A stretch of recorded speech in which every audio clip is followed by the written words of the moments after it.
Hello sir. अरे जमशेद साहब आइए, तशरीफ रखिए। जी शुक्रिया। आज आप ऑफिस देर से आए, लगता है सुबह देर तक सोए। अरे नहीं साहब, क्यों कहिए कि सारी रात जागते रहे।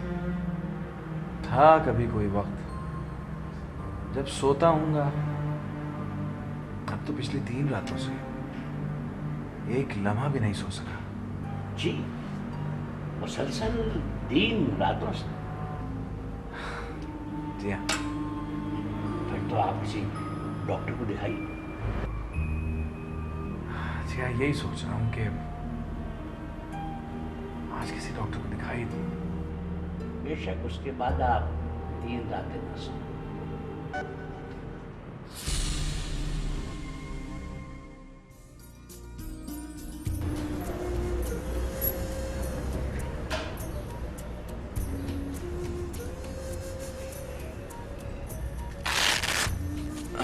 क्या डायग्नोस किया भैया आपने?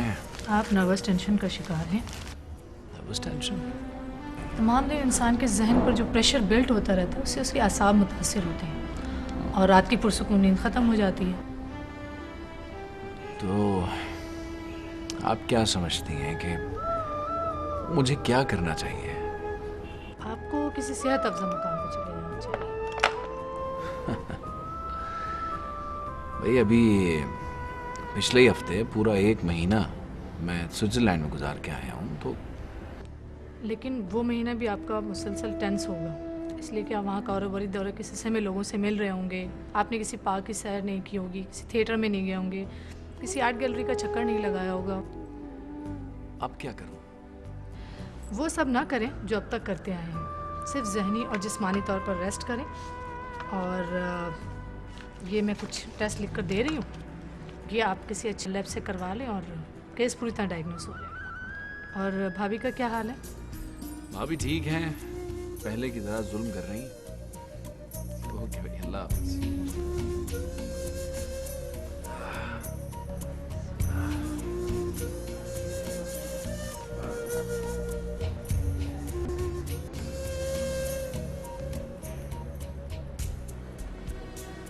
सर सच पूछिए तो इसका इलाज डॉक्टरों के पास होता ही नहीं। जो थोड़ा बहुत बाकी रह जाता है तो वो डॉक्टरों की फीस, लेबोरेटरी के टेस्ट के बिल इतने ज़्यादा होते हैं कि आदमी का रहा सहा सुकून भी गारत हो जाता है। तो अब आप ही बताइए ना जमशेद साहब कि इंसान जाए तो कहाँ जाए? सर इसका इलाज इंसान के अपने हाथ में होता है। क्या मतलब? जहाँ इंसान के अपने ज़मीर के अंदर, जहाँ हम उसका खोज नहीं लगा सकते, पर्दा डालते रहते और मरज अंदर ही अंदर पलता रहता है, धीरे धीरे, आहिस्ता आहिस्ता। मर्ज? कैसा मर्ज? जी वो हम माशरे के सामने उगल नहीं सकते, वो हमें अंदर ही अंदर दीमक की तरह चाहता है। मैं नहीं समझा।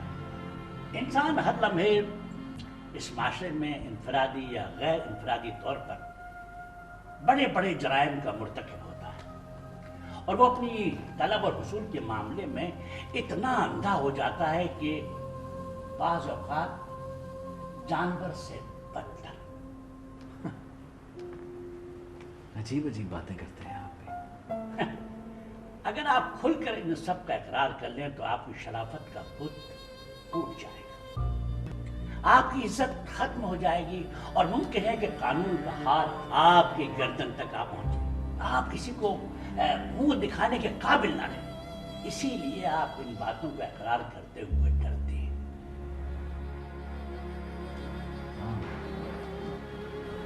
मुझे न जाने क्यों नींद नहीं आती, समझ नहीं आता ऐसा क्यों है।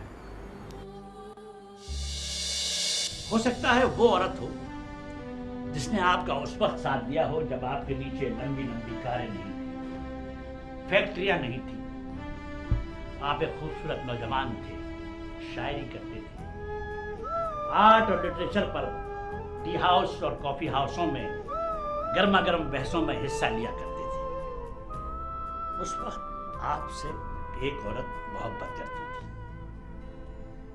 जिसने माँ बाप की मर्जी के खिलाफ बगावत करके आपसे शादी रचा ली और आपको 2 खूबसूरत बच्चियां दी, जो सुबह सवेरे आपके घर में कलाम पाक का अमोख्ता पढ़ती थी तो आपके घर में उनकी तिलावत से शहर छा जाता था।